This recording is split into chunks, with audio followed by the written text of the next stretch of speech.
Happiness is rooted in misery. Misery lurks beneath happiness. Who knows what the future holds? Lao Tzu, Tao Te Ching. Once upon a time, there lived a king who was very wealthy. He lived in the most luxurious palaces served by dozens of servants. He ate the best meals and wore the best clothes, and yet he was unhappy. Often he would resort to his vices, drinking and womanizing in order to feel happy, but happiness still eluded him. When a wise sage came to know about the king, he came to meet him. The king explained his plight. He told the sage that he was ready to do anything in order to be happy. The sage asked him, "Are you sure that you're willing to make any sacrifice in order to obtain happiness?" The king replied, "If I find happiness, I am ready to make any kind of sacrifice." The sage then explained that happiness was not in possessions. The king should give up all his wealth and then he would be happy. The king was desperate and expressed his willingness to do anything the sage advised. The sage asked the king to gather all his valuables, gold, silver, and jewels, and the king collected all of them that he possessed and put them in a large sack. The wise sage wanted to test the king's resolve one more time, so he asked, "Are you sure that these are all the valuables you have?" The king replied that he had the land and the palaces, but he was ready to leave them behind. He had put all his valuables in the sack. The king asked the sage, "What should I do now?" And the sage replied, "Close your eyes for a minute." And the king obeyed. As soon as the king closed his eyes, the sage picked up the sack of gold and jewelry and started running. When the king realized what just happened, his feelings changed from that of unhappiness to anger. The sage had cheated him. He probably wasn't even a sage but a charlatan. The king chased the sage. The sage ran into the narrow alleys and the king kept chasing him. The old man was fast, but the king was also a trained and fit warrior. After running around the town for about an hour, the king finally caught the sage and said, "You scoundrel! You are not a sage nor a charlatan.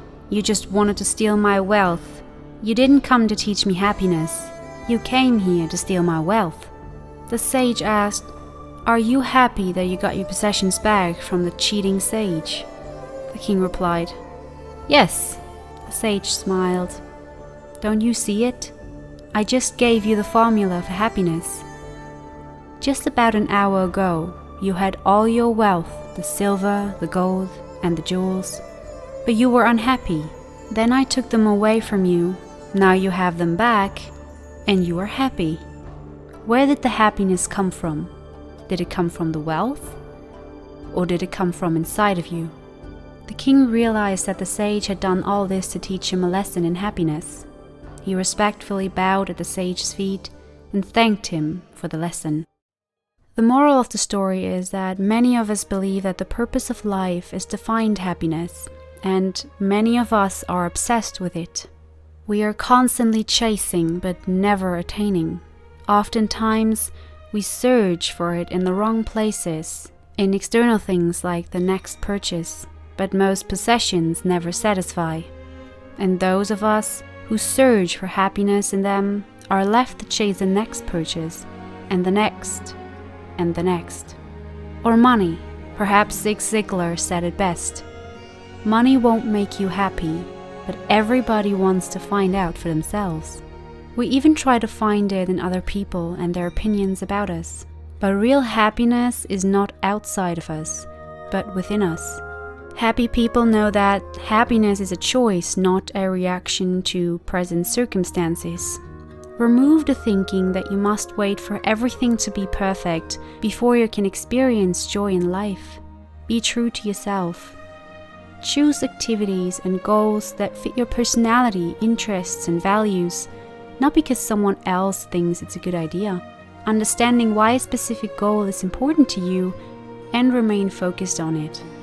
Focus on gratitude because, along with love and joy, these are the purest and highest forms of energy available to us.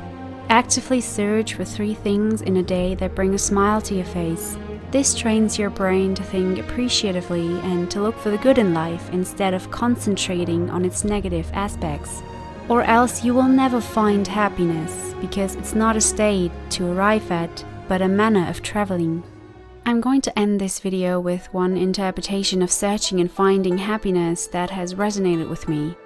There's only the pursuit of happiness, as full-time happiness is unattainable. You can experience happiness, but it is a temporary feeling that soon passes and you find yourself back in the pursuit. Human beings are unique in that we have evolved beyond the endless pursuit of sheer survival, and with that comes a restlessness we perceive as unhappiness that other creatures and our ancestors could not relate to, as their lives were consumed with survival. We are simply experiencing an event in time that is unnatural. That is why zoo animals always look bored and unhappy, because beyond survival, none of us are wired to always be happy.